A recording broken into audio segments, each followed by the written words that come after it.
All right, family, let's talk about Charlie Kirk. I've waited, let the man have his memorial.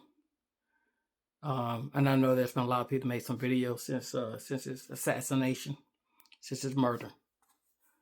And there's been pros and cons. So before I even get into it, let me first say who I am and where I stand on the issue. Okay. I'm independent. I'm not a Republican. I'm not a Democrat. I'm independent. I am also morally conservative, independent. I'm familiar with Charlie's content. I've been watching Charlie's content probably, I don't know, on and off now for about 3-4 years. And I don't think Charlie was a racist, okay? Did he say some fiery things? Did he say some things I didn't agree with? Yeah. I mean, that's going to happen. Can I see why some people may have got offended by something he said? Even if they heard it in context, they still may have gotten offended. But he was raw. He was passionate about what he's talking about. And if you go back and you watch his content, one thing obviously keep in mind, and then knowing that his early content, in the early days of Turning Point, that it was not as of a religious gospel type platform that it is now. When he first started, he was pretty much, solely a political pundit. He talked about free markets a lot. He talked about patriotism, loving our country, how great America is, opportunities in America. And he talked about, some about religion, religious freedom. But he was always pro-choice. He was always pro-life, which I am myself. I'm pro-life. So he was always pro-life. But I don't think he was a racist.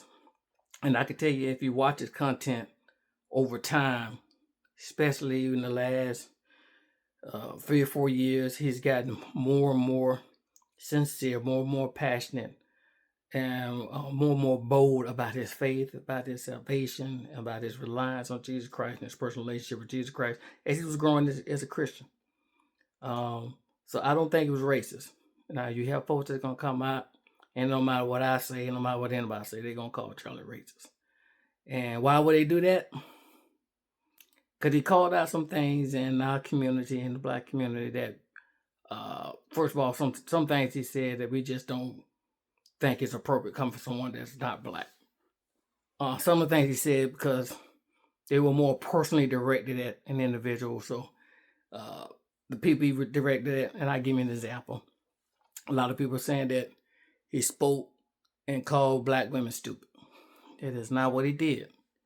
In the context of the conversation, he was speaking to 4 specific women who all are public figures, who have made or endorsed or made political statements. Some were politicians, some were not politicians, but they were in the political life, in the public figures. And they came out on an issue that he's very passionate about, DEI or affirmative action, those type of programs, which he didn't believe in. And he's not, white people are the only ones that don't believe him. Black people don't, plenty of black people don't believe him either, because they want to be recognized for the merit or the value that they bring, and they don't want to be considered as a token hire or diversity hire or some type of quota hire, but they were there because they put the work in, okay?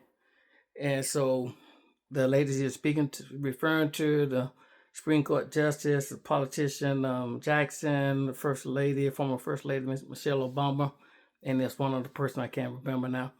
But he's talking about them because they came out and made political statements saying how that DEI or affirmative action were a benefit to them and them getting to where they are, or the positions that they held, or jobs that they had in the past. And so even in his argument, or in their argument, or in their declaration, he's pointing out, basically did it somewhat sarcastically by making this condescending comment direct toward these women, where he told, some of you seen the clip, he spoke about, them being brainless, taking a job from a white man. He's basically was affirming the fact that by them asserting that affirmative action helped them get to where they are, that by that declaration they're saying or making known that, all right, maybe you didn't get where you at or the position you at just on merit, just on how good you were at what you did, how you performed, how you prepared yourself for your opportunity. And that's what he was kind of making fun of. But I don't agree with the language he used. I don't agree. I'm independent, so I don't really like any political attacks when they get really personal or when you get into name calling. That's why I hate campaign season. I hate the closer you get to elections because they start mudslinging in the name calling, and it's not, I don't say I benefit either party to do it. I want to hear about the issues. I don't hear name calling. If you got a problem or if there's an issue, explain the issue. The name calling, the labeling to me is just self-defeating for everybody. Don't benefit any of us. But that's my take on it. But like I said, I don't think it was racist. I think you can go through, you can watch his recent content last year or two, where he's going back and forth pretty passionately with some African American or black people about DEI. He was mostly respectful, and there were some times you see conversations where he's very cordial, and he and what he said from his heart to him on a couple of videos. If you really go and watch, where he's just saying really he would like to see us push past racial issues in America by stop looking at color, stop prejudging, and let's start judging people on their merit. Let's start considering people based on their merit, the content of their character, who they are, instead of being so focused on race first. And that's my 2 cents.